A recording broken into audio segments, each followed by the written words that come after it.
অবৈধভাবে অনুপ্রবেশকারী ভারতীয় সীমান্তরক্ষী বাহিনী বিএসএফ সদস্যকে আনুষ্ঠানিকভাবে পতাকা বৈঠকের মাধ্যমে ফেরত দিয়েছে বিজিবি। আজ মঙ্গলবার বিকেল 5টায় ঠাকুরগাঁয়ের পীরগঞ্জ উপজেলার চান্দেরহাট সীমান্ত দিয়ে ফেরত দেওয়া হয় তাকে।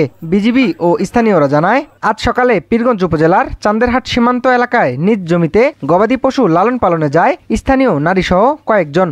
এ সময় ভারতের দক্ষিণ গৌরীপুর ক্যাম্পের বিএসএফ সদস্যরা তাদের ধাওয়া দেয়। পরে উপল কুমার সহ 2 বিএসএফ সদস্য বাংলাদেশের প্রায় 300 গজ ভেতরে অনুপ্রবেশ করে বাংলাদেশের নাগরিকদের গুলি করতে চাইলে তারা একত্রিত হয়ে উপল কুমারকে আটক করে পাশেই কোনাপাড়া গ্রামে নিয়ে আসে। পরে চান্দেরহাট সীমান্তের বিজিবি সদস্যদের খবর দেয় স্থানীয়রা। তাৎক্ষণিকভাবে বিএসএফকে পতাকা বৈঠকের আহ্বান করে বিজিবি। পরে বিকেল 5টায় আনুষ্ঠানিকভাবে পতাকা বৈঠকের মাধ্যমে উপল কুমারকে ফেরত দেওয়া হয়।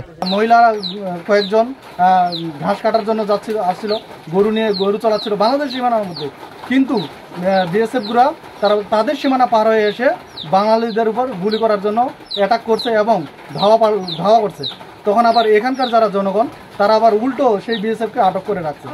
একাই না, 2 জন আসছিল, তারা একজন ভয়ে পালাই গেছে আর একজনকে আটক করা হয়েছে। 2 জন ভারতের বিএসএফ ধাওয়া করার কারণে ওরা আমাদের গ্রামে কোনাপাড়া গ্রামে ঢুকে পড়ে অস্ত্র নিয়ে, একজন অস্ত্র ছাড়া, এবং যিনি অস্ত্র নিয়ে ঢুকে পড়ে উনি ভয়ে চলে যায়। যিনি অস্ত্র ছাড়া ঢুকে উনি লাঠি দিয়ে মারার জন্য উপক্রম হয় আমাদের জনগণের, এবং 2 জনকে আঘাত করার পরে আমাদের জনগণ তাকে আটক করে রাখে। আটক করে চান্দর বিরুদ্ধে খবর দেয়।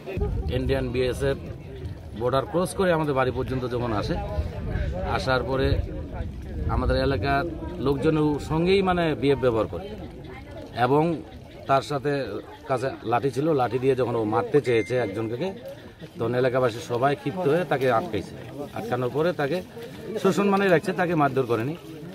ভুলবশত বিএসএফ সদস্য বাংলাদেশে প্রবেশ করেছিল বলে জানান লেফটেন্যান্ট কর্নেল আহসানুল ইসলাম।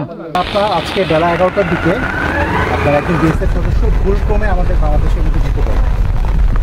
তো তাকে আমরা আমাদের প্রসিডিউর পতাকা বৈঠকের মাধ্যমে কিছুক্ষণ আগে আমরা তাকে বিএসএফের কাছে হ্যান্ড করি।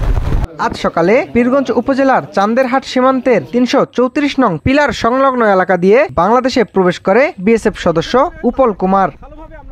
Minhaj Alam, North Capital News, Thakurgaon.